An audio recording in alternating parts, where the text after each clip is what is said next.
Hello students, तो कैसे हैं आप सभी। उम्मीद करता हूं कि आप सभी ठीक होंगे। तो आज का हमारा टॉपिक होने वाला है ब्लूम्स टैक्सोनॉमी। क्या ब्लूम्स टैक्सोनॉमी और थिंकिंग के बारे में पढ़ेंगे हम कि कितने टाइप्स की थिंकिंग होती है। और उम्मीद करता हूं कि आप क्या कर रहे होंगे, साथ के साथ रिविजन्स भी कर रहे होंगे जो मैंने पहले क्लास ले चुका हूं।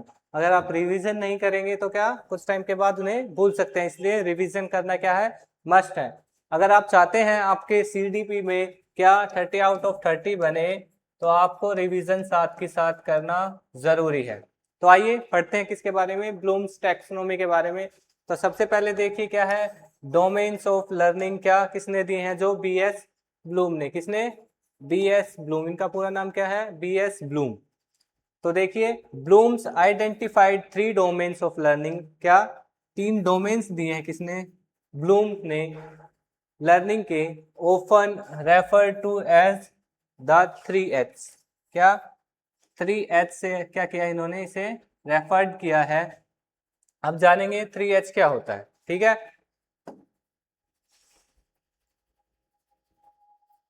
तो सबसे पहला H का मतलब क्या है? हेड। एक H हो गया हेड। दूसरा क्या है? हर्ट। दूसरा H हो गया। और तीसरा क्या है? हैंड। तो अब आया समझ में 3H क्या है। एक H का मतलब है हैंड, दूसरे का हर्ट, तीसरे का हेड। तो आइए सबसे पहले पढ़ेंगे हम किसके बारे में, जो डोमेन दिए हैं। 3 डोमेन दिए गए हैं किसके द्वारा? ब्लूम के द्वारा। सबसे पहला डोमेन है कोग्निटिव डोमेन, दूसरा कौन सा है? अफेक्टिव डोमेन, और तीसरा कौन सा है? Psychomotor domain. तो ये 3 डोमेन दिए हैं लर्निंग के, किसने? बीएस ब्लूम ने। तो आइए सबसे पहले पढ़ेंगे हम कोग्निटिव डोमेन। तो अब इसमें क्या होता है, तो इसका फोकस या बॉडी पार्ट कौन सा रहता है? हेड रहता है, मस्तिष्क रहता है। अब इसमें क्या किया जाता है, क्या कुछ आता है? नॉलेज आता है, इंटेलेक्ट आता है, एंड प्रॉब्लम सॉल्विंग आता है। किसके अंदर? कोग्निटिव डोमेन के अंदर या कोग्निटिव लर्निंग में क्या कुछ आएगा आपका, कि नॉलेज, आप प्रॉब्लम सॉल्विंग कैसे कर रहे हैं, क्रिटिकल थिंकिंग आ जाएगा, अंडरस्टैंडिंग आ जाएगा, परसेप्शन आ जाएगा। जो जो माइंड से रिलेटेड जो चीजें रहती हैं वो इस चीज में आएगी, ठीक है। अब एग्जांपल के साथ समझिए, सोल्विंग है कॉम्प्लेक्स मैथमेटिकल इक्वेशन और एक्सप्लेनिंग अ कॉन्सेप्ट। क्या कर रहे हैं, आपने कोई मैथमेटिकल क्या इक्वेशन सोल्व की और उसे बाद में क्या करें, एक्सप्लेन करें कॉन्सेप्ट के साथ। तो आप क्या कर रहे हैं, उसमें थिंकिंग करेंगे ना, बिना सोचे समझे आप बता नहीं सकते ना, एक्सप्लेन नहीं कर सकते, परसेप्शंस का भी यूज होगा। तो आप क्या कर रहे हैं, इसमें कोग्निशन का यूज कर रहे हैं, ठीक है। अब आगे देखिए, सेकंड कौन सी है? Affective domain. अभी अफेक्टिव डोमेन में कौन सा बॉडी पार्ट या किस चीज पे फोकस रहता है? हार्ट पर, हृदय पर। और हृदय किससे रिलेटेड रहेगा? सीधी सी बात है, भावनाएं या इमोशन से रिलेटेड। तो अफेक्टिव डोमेन किस चीज से रिलेटेड रहेगा?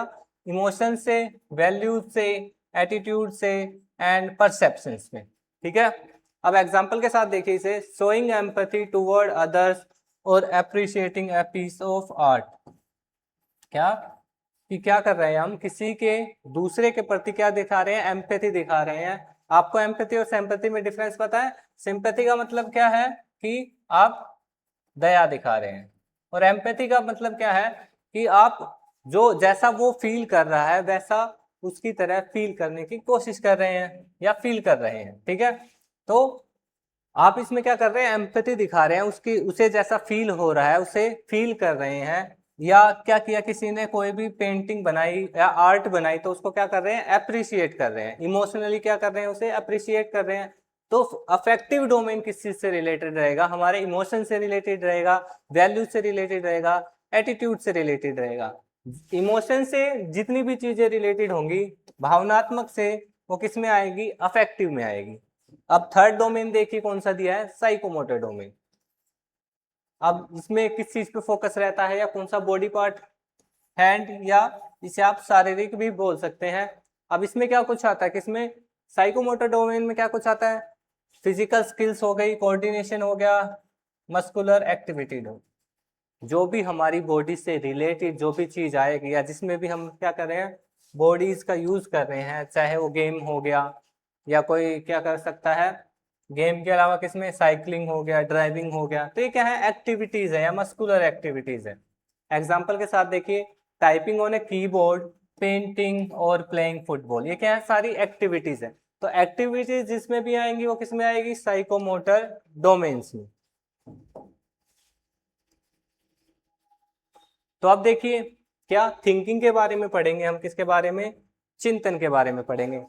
तो सबसे पहले थिंकिंग होता क्या है, the thoughts that arise in our mind to solve any problem are called thinking. क्या, जो भी हमारे माइंड में थॉट्स आते हैं, क्या जो भी हमारे माइंड में थॉट्स आते हैं या प्रॉब्लम को सोल्व करने के लिए जो भी हमारे मन में थॉट्स आ रहे हैं उसे क्या बोला जाता है, थिंकिंग। क्या, थिंकिंग।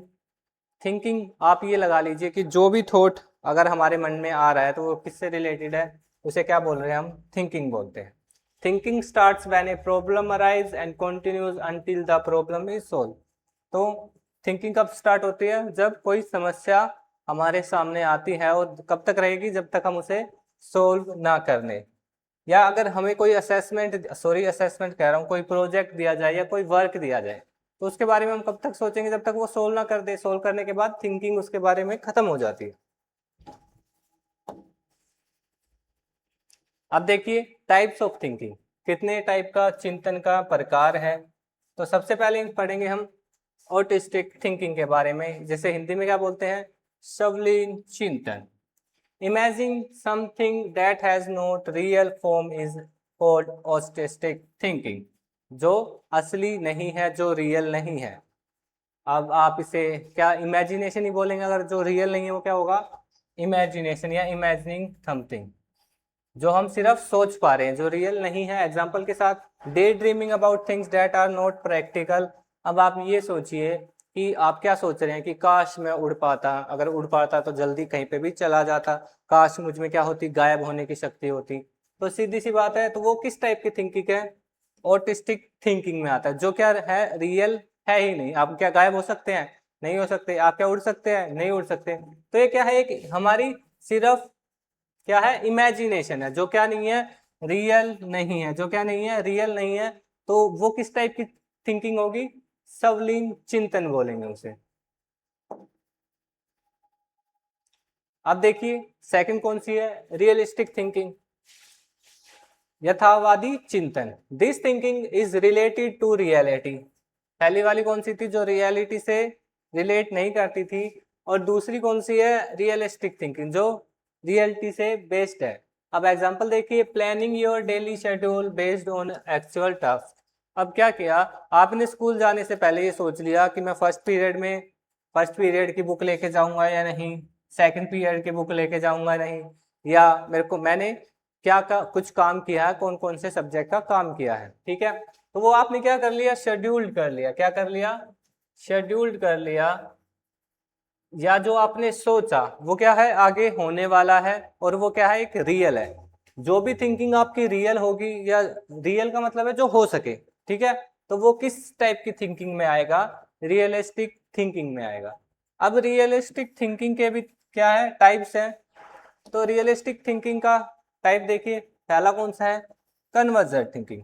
हिंदी में क्या बोलते हैं इसे, अभिसारी चिंतन। Problems are centred on one point and have only one solution.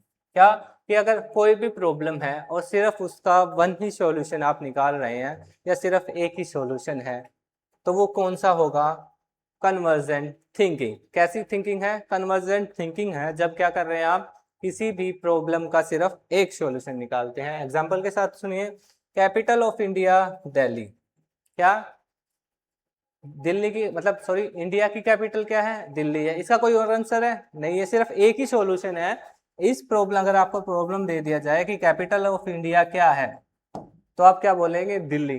Bangkok तो नहीं बोल सकते ना। तो क्या है, सिर्फ सॉल्यूशन एक ही है। क्या है, सिर्फ सॉल्यूशन एक ही है।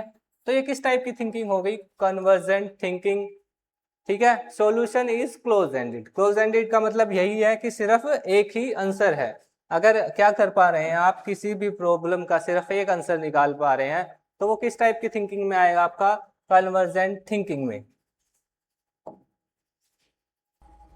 अब देखिए दूसरी कौन सी है, डाइवर्जेंट थिंकिंग। इसे क्या बोलते हैं, आप सारी चिंतन। Problems are not centred one on one point. Can be solve in many ways using imagination and creativity. अब क्या है, जैसे कि क्या था कन्वर्जेंट थिंकिंग में था, क्या था कि सिर्फ एक टाइप का सॉल्यूशन निकाल रहे थे किसी भी प्रॉब्लम का, और अब इसमें क्या होता है डाइवर्जेंट थिंकिंग में क्या होता है कि एक प्रॉब्लम के हम क्या निकाल पाए, एक से ज्यादा सॉल्यूशन निकाल पाए, और वो भी किस चीज का यूज करके हम क्या कर पाते हैं, इमेजिनेशन और क्रिएटिविटी का यूज करके हम क्या कर रहे हैं कि एक प्रॉब्लम के ज्यादा सॉल्यूशन निकाल पा रहे हैं। एग्जांपल देखिए, describe the features of Delhi. क्या describe the features of Delhi, Delhi के बारे में बताएं। अब आप दिल्ली के बारे में 100 चीजें बता सकते हैं कि दिल्ली का क्या है, खाने की चीजें क्या है, बहुत अच्छी है, ठीक है, और क्या दिल्ली में मसाले बहुत ज़्यादा डाले जाते हैं, दिल्ली में पॉल्यूशन बहुत ज़्यादा है, दिल्ली में पॉपुलेशन बहुत ज़्यादा है, दिल्ली में क्या है मोनूमेंट्स बहुत ज़्यादा है, दिल्ली का क्या है सोसाइटी क्या है बहुत बिची बिची है। तो ये क्या है, फीचर्स है दिल्ली के बारे में, क्या है फीचर्स के है दिल्ली के बारे में। सॉल्यूशन इज ओपन एंडेड, क्या है जो सॉल्यूशन है इस प्रॉब्लम का वो ओपन एंडेड है, मतलब एक से ज़्यादा क्या है सॉल्यूशन है। तो डाइवर्जेंट थिंकिंग का मतलब क्या है कि प्रॉब्लम एक है और आप क्या कर पा रहे हैं डिफरेंट सॉल्यूशन दे पा रहे हैं उस प्रॉब्लम का। तो आप कौन सी थिंकिंग का यूज कर रहे हैं, डाइवर्जेंट थिंकिंग का यूज कर रहे हैं। अब देखिए क्रिटिकल थिंकिंग।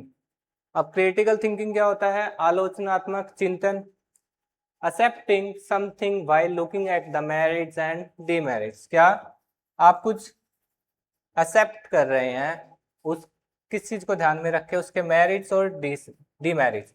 आप कुछ भी चीज एक्सेप्ट करते हैं उसके क्या देखते हैं, एडवांटेज भी देखते हैं और डिसएडवांटेज भी देखते हैं। तो क्या कर रहे हैं आप, क्रिटिकल थिंकिंग कर रहे हैं। आप कोई भी डिसीजन लेने से पहले उसका एडवांटेज भी सोच लें और डिसएडवांटेज भी सोच लें, या इसके फायदे क्या होंगे नुकसान क्या होंगे, या उसका पूरा ओवरव्यू लें। क्या क्या ले, पूरा ओवरव्यू ले, तो वो किस में आएगा, क्रिटिकल थिंकिंग में। एग्जांपल देखिए, checking the pros and cons before making a decision. कोई भी डिसीजन लेने से पहले आप एडवांटेज भी देख रहे हैं और डिसएडवांटेज भी देख रहे हैं। अब देखिए जर्नल टाइप्स ऑफ थिंकिंग। तो सबसे पहली कौन सी है, कॉन्क्रीट थिंकिंग। इसके बारे में आपने सुना होगा, ये कौन सी उसमें स्टेज में आती है, या किसके द्वारा दी गई है, प्याजे प्याजे के द्वारा बताई गई है ना कॉन्क्रीट थिंकिंग के बारे में। कौन सी स्टेज में आती है, 4 स्टेज है ना, SP, CF, sensory, pre operational, concrete और फॉर्मल। तो ये कौन सी स्टेज में आते हैं, कॉन्क्रीट थिंकिंग थर्ड वाली स्टेज में। किसमें, थर्ड वाली स्टेज में आती है। Thinking about things that are visible, कि उन चीजों के बारे में सोचना जो हम क्या कर सकते हैं, देख सकते हैं। This is a low level thinking. क्या है कि लो लेवल थिंकिंग है। एग्जाम्पल देखिए, looking at a pen and thinking about writing. एक पेन की तरफ देखना और किसके बारे में सोचना, लिखने के बारे में सोचना। तो ये क्या एक विजिबल चीज है ना, और उसके बारे में क्या कर रहे हैं हम, सोच रहे हैं। तो एक कौन सा आएगा, कॉन्क्रीट थिंकिंग आएगा। या फिर आपको बोला जाए कि क्या आपके सामने क्या रखा है, ये जैसे कि ये बोर्ड है और मैं आपसे पूछूं किसमें कितने वर्ड्स हैं, टोटल कितने वर्ड्स लिखे हुए हैं, तो आप क्या करेंगे, इनको काउंट करके बता देंगे। पर आपने क्या किया, ये देख के बताया, ये क्या है विजिबल है। तो ये आपने आंसर किसके बिहाफ पे दोगे, कॉन्क्रीट थिंकिंग के बिहाफ पे। अब देखिए एब्स्ट्रैक्ट थिंकिंग, ये कौन सी स्टेज में आता है, फोर्थ स्टेज में, जो प्याजे ने दे रखी है ना, फॉर्मल ऑपरेशनल स्टेज। तो thinking about things that are not visible, उनके बारे में सोचना जो क्या नहीं है, विजिबल नहीं है। एग्जांपल देखिए, thinking about the concept of justice, justice के बारे में सोचना। या मैं आपको बोल दूं कि आपको ये बताना है कि आप कल जो पिकनिक पे घूमने गए थे उसके बारे में बताओ कि आपने क्या कुछ किया। तो वो चीज क्या हो चुकी है, हो चुकी है पहले, पर आप क्या कर रहे हैं, थिंकिंग करके सोच के दोबारा मुझे एक्सप्लेन कर रहे हैं। तो वो क्या कर रहे हैं, आप एब्स्ट्रैक्ट थिंकिंग कर रहे हैं। क्या कर रहे हैं, एब्स्ट्रैक्ट थिंकिंग कर रहे हैं, क्योंकि वो चीज आपके सामने अब क्या नहीं है, विजिबल नहीं है। तो जो चीज विजिबल नहीं है और उसके बारे में आप सोचें या उस प्रॉब्लम के बारे में आप सोल्व करें, कुछ भी सोचे जो विजिबल नहीं है, तो वो किस में आएगा, एब्स्ट्रैक्ट थिंकिंग में आएगा। थर्ड देखिए, इमेजिनरी थिंकिंग, काल्पनिक चिंतन। अब इसमें क्या आता है, imagination we do on the basis of previous experience. क्या प्रीवियस एक्सपीरियंस जो है उसके बिहाफ पर क्या कर रहे हैं हम, इमेजिनेशन कर रहे हैं, सोच रहे हैं। एग्जाम्पल देखिए, imagining a future vacation based on past ones, कि जो हमारे पास्ट जो क्या है, हमने जो पहले वैकेशंस या छुट्टियां बिताई हैं किसी भी जगह पे, और उसके बारे में क्या कर रहे हैं हम कि अगली वैकेशन में हम क्या करेंगे, दूसरी जगह घूमने जाएंगे। तो वो क्या कर रहे हैं आप, क्या कर रहे हो आप, इमेजिनेशन कर रहे हो। क्या कर रहे हो, इमेजिनेशन कर रहे हो अपने किसके बिहाफ पे, प्रीवियस एक्सपीरियंस के बिहाफ पे।